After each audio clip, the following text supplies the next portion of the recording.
2024-25 நிதி ஆண்டிற்கான தமிழ்நாடு அரசின் நிதிநிலை அறிக்கை. இன்னும் காப்போம் நம்மை காக்கும் 48 சிகிச்சைக்கான உச்சவரம்பு 1 லட்சத்தில் இருந்து ரூபாய் 2 லட்சமாக உயர்வு.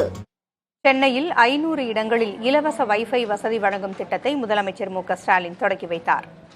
தகவல் தொழில்நுட்பத்துறையினர் தேடி வரும் நகரமாக தமிழ்நாட்டை உருவாக்குவோம் என்று அவர் நம்பிக்கை தெரிவித்துள்ளார். சென்னை நந்தம்பாக்கத்தில் 2 நாட்கள் நடைபெறும் தகவல் தொழில்நுட்ப உச்சி மாநாட்டை முதலமைச்சர் மு.க.ஸ்டாலின் தொடங்கி வைத்தார்.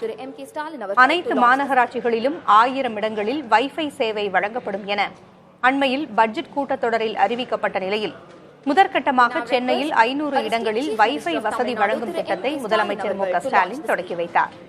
இந்த நிகழ்ச்சியில் பேசிய அவர், இலவச வைஃபை வசதிகள் உள்ளிட்ட பல்வேறு திட்டங்கள் நிச்சயம் தகவல் தொழில்நுட்பத்துறையை வளர்க்கும் என்று குறிப்பிட்டார்.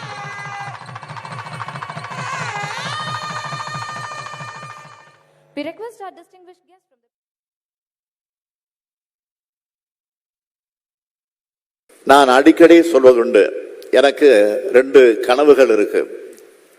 ஒன்று, தமிழ்நாட்டை $1 டிரில்லியன் பொருளாதாரமாக உயர்த்தணும். இன்னொன்று, உலகத்தோட மனிதவள தலைநகரமா தமிழ்நாட்டை மாற்றணும்.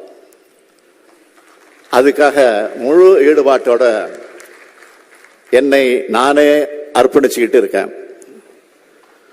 வளர்ச்சிங்கிறத வெறும் எண்கள்ல மட்டும் இல்லை, மக்களோட வாழ்க்கை தரத்தில் காட்டுறோம். எல்லா துறைகளும் அதுக்கான செயல் திட்டங்களோட சிறப்பாக செயல்படுது.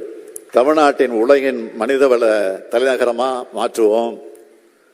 தகவல் தொழில்நுட்பத்துறையினர் தேடி வரும் நகரமாக ஆக்குவோம். தொழில்நுட்பத்தில் உலக நாடுகள் எப்படிப்பட்ட முன்னேற்றத்தை அடையுதோ அதே தொழில்நுட்ப வளர்ச்சியை அதே காலத்தில் உருவாக உழைப்போம். 2024-25 நிதி ஆண்டிற்கான தமிழ்நாடு அரசின் நிதிநிலை அறிக்கை. இன்னும் காப்போம் நம்மை காக்கும் 48 சிகிச்சைக்கான உச்சவரம்பு 1 லட்சத்தில் இருந்து ரூபாய் 2 லட்சமாக உயர்வு.